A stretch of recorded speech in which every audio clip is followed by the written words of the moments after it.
Hey guys, what is up? It is Matt Talent, local Philly realtor here, coming to you from the home office. I want to make a video about profit and loss and everything that comes with that.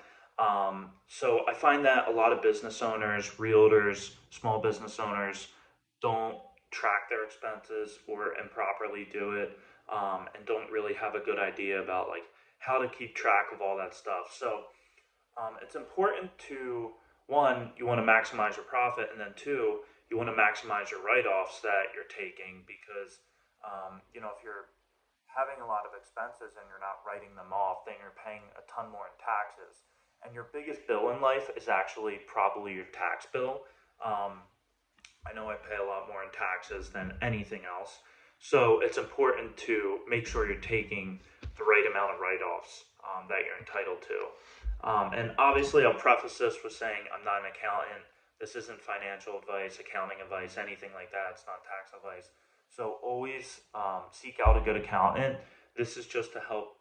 This is how, like, really I started um, with managing my own expenses and budgeting and tracking my expenses, everything like that, and how my accountant helped me do those things. And so I work with an accountant personally. I always recommend people work with an accountant. So if you want to keep earning and learning with me every week, please like and subscribe to the channel. I appreciate it. And I'll keep these videos coming every week to help you, grow your business. So running your business like a pro, what we're kind of going to learn in this video is what to do when starting a new business and really what you should do before you even start that business. Two, tracking your expenses. Are you doing Excel sheets? Are you doing receipts in a shoebox and giving them to your accountant in March before tax season? Profit and loss. What is your profit and loss? What are your total expenses for the year? What does that even mean? And then knowing your profit margin. So, what is your profit margin? You should know that number. You should know your expense number of what percent of your profit are you spending in expenses every year. And then budgeting and reinvesting in your business. So, once you kind of like track these numbers and start to learn them, then you can start to forecast into the future to grow your business and reinvest in your business. All right, so what to do when starting a new business. This is what I do personally when starting a new business. Let's say I'm buying another rental property and I treat that as a single business. Um, so what I'll do is before I even buy that rental property or like once I'm under contract, I will open a new bank account. Um, and basically like it doesn't have to be a personal or a check or like a business account. I just make sure it's a checking account. So as long as it's a checking account, that's fine. I'm really just using it to track the expenses, and I'll get a debit or credit card um, to track those expenses. So let's say I go under contract on a rental property and now I have this bank account open. So now I'm paying for everything like the inspection, the appraisal, I'm all paying for on that debit card so that it tracks it in my bank account like, hey, Matt paid Liberty Inspections for this inspection.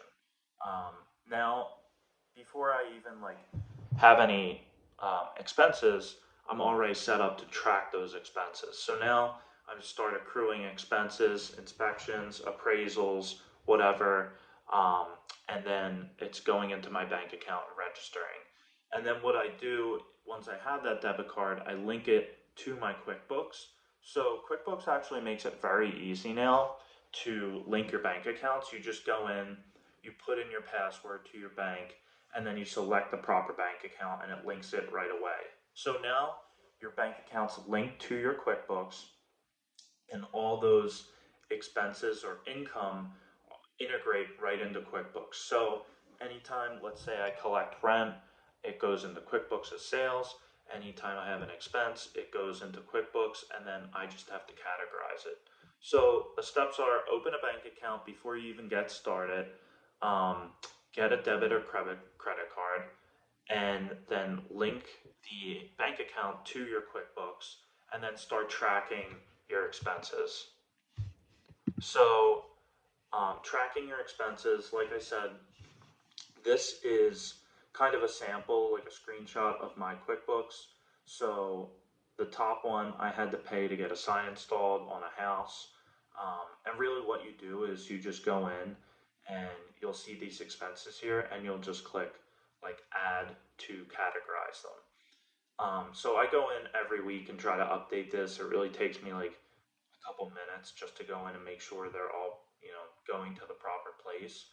Um, and then you can set up rules as well to make it even easier. Like let's say I go to Starbucks and Wawa a ton. I can set up rules to be like Starbucks is always meals, Wawa is always travel meals. Maybe I go to a certain restaurant with clients, so I'll make that a rule of like meals with clients. So just make sure you're doing that, and you'll be surprised at how much in write-offs that you get a year. It's significant. The other second one that I like for tracking your expenses, and if you drive a lot for your business, this is a huge write-off. It's actually like my second biggest write-off, is my mileage every year. So if you're trying to like write down how much you drive for work, it's like impossible to keep track of. So Mile IQ is an amazing app. So I drive a ton for work. I probably drive like 1,000 plus miles a month to do showings and whatever else. Maybe I go down to, check on my rental properties, or I drive 2 hours to go to my Airbnb and check on that. So I can write off all those travel costs for driving or whatever to see clients. So that is going to be like one of your biggest write-offs if you're traveling a lot like I am. So Mile IQ, it's like $70 a year, maybe 65, and basically like it tracks every drive that you do. So if I drive from here to, let's say, the shore to check on my rental property, it'll track that and it'll say swipe left for personal or swipe right for business. So you just have to go in, like it takes 1 minute a week just to go in, categorize your drives as personal or business. And then for QuickBooks, that is like $32 a month for QuickBooks. So it, you know, tracks all your expenses, gets you huge write-offs. You get like to see all the reporting and everything like that. You can look at profit and loss statements, balance sheet, cash flows. You can take reports from previous years, and it's really good. So I highly. All right, so profit and loss. In QuickBooks, you want to go to reports and then profit and loss, and then I go to previous year data.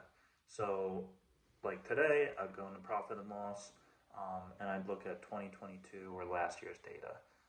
Then you find your sales number at the top and your net income at the bottom. So you can see here, there's the income, your gross income of total sales, and then you have all these expenses, and at the bottom you have your net income. So total income or total sales was like 87,000. Then you had your expenses, and then your total income was 62,000. So that's just one like I pulled offline, but the expenses can be significant. Like a lot of people write off tens of thousands of dollars of stuff every year, so you're going to be taxed on that 62,000 instead of that $87,000. So that's a huge difference. And like the more income you have, if you're making like two, three, 400,000 a year, and you're writing off 100,000 a year of stuff, then you're cutting down like your tax bill by a lot. So that's why it's important to track these numbers and make it clear for your accountant. And the cool thing about QuickBooks too is you can give your accountant access, and they can just go in and check everything out for themselves. So that's a cool feature of QuickBooks. They have like link my accountant or whatever, and sends them a link, and then they get access. All right, so your profit margin and why that is important. So you're going to to get your profit margin, you're going to take your net income for the year, divide it by your net sales, and times it by 100 to get your profit margin percentage.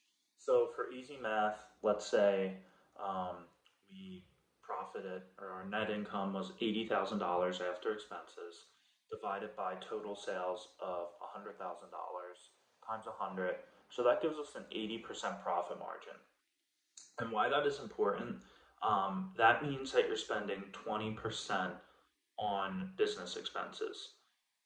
So I'll get into that later and why that's important, but just keep that in mind. Like you're keeping 80%, that's your net income, and you're spending 20% on your monthly or yearly business expenses. So I like to go in and review my profit margin and expenses, my profit and loss sheet every month. And I keep it in check of like, okay, my profit margin's here. Am I happy with that number? Do I need to cut expenses or do I need to somehow grow revenue without, increasing my expense margin? Um, I like to go in and look at it every month because then I can see like, oh, I have these three subscriptions that I didn't need. And sometimes the like subscriptions can be pricey, especially in real estate. Some of these subscriptions are like 100, 150 a month.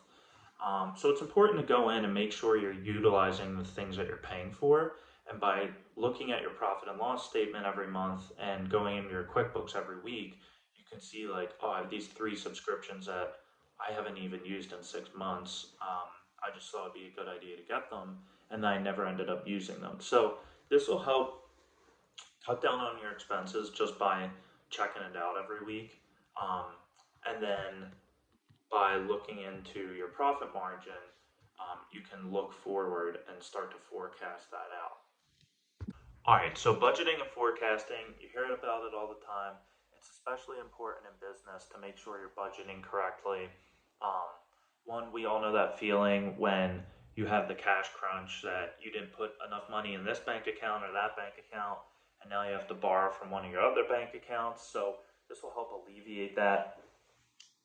So for me personally, when I get a check, and this is important when you're starting a business, a lot of entrepreneurs don't know this starting out. When you get a check for $1,000, you have to put a percentage of that towards taxes. So a lot of entrepreneurs get started, they make a lot of money, and then they're like, oh my God, they get the tax bill from their accountant a year later. They're like, I didn't save any money for taxes. I didn't know I had to do that, or they forgot, or they just didn't want to. Um, so to avoid that, when I get a check, I put 33% of it into my tax account. And what some people will do is they have like a bank account at a separate bank, so they don't even see it, out of sight, out of mind. Talk with your accountant about what you have to save because every city and state's different. So then once I allocate, let's say that I get a check for $1,000, I put 330 into a separate bank account for taxes. Now I have 670 bucks of after tax income. And I really just look at things in after tax income because that's what matters. So I will allocate, and these percentages will be different for everyone. I'll allocate 14% towards my personal expenses to pay my bills. Then I will allocate 20% towards business expenses. And if you remember the sample that I ran through, I'm allocating 20% because I spent a year or two tracking my expenses. I now know my profit margin. So I know to keep my business running, I have to put 20% into my business account. Then I put 55% towards investing and then allocate, like I'm trying to renovate my house. So I'll put 11% towards my house renovation. So, one, pay Uncle Sam first in a separate bank account. Make sure you're not touching those funds. And what your accountant can even do is set up quarterly payments for you, so that it's not such a big tax bill by the end of the year. Number two, having separate bank accounts makes budgeting easier. So I really like it because, let's say like my house renovation. I'm like, oh, where's this money gonna come for windows? I need 8,500 bucks worth of windows. Once I have that 8,500 bucks in the account, now I'm like, oh, I can go buy the windows instead of wondering where that money's gonna come from. And it helps me cut down on the cash crunch because instead of getting short like in my business expense account where I'm like, oh, I need 400 bucks for postcards, I didn't allocate that money. Now I have to borrow from my personal account. It cuts that out. So you're putting money, like the proper amount of money in those bank accounts, building them up, and now you're leading with revenue. With like, if you ever heard Gary Keller talk about leading with revenue, so we all have stuff in our business that we want to reinvest in our business. So maybe it's for you, like you want to do Facebook ads, and let's say it's 300 bucks a month. And you're like, I don't know where that money's going to come from. But now that you're allocating money into those bank accounts and building them up over time, now you're like, oh, I got a couple $1,000 in my bank account. I can go out and buy those Facebook ads now because you led with revenue, you did the sales, you put the money in the right bank accounts, and now you can reinvest in your business. This is what has worked for me in my business to make it more organized, know my expenses, keep it in order through QuickBooks and Mile IQ.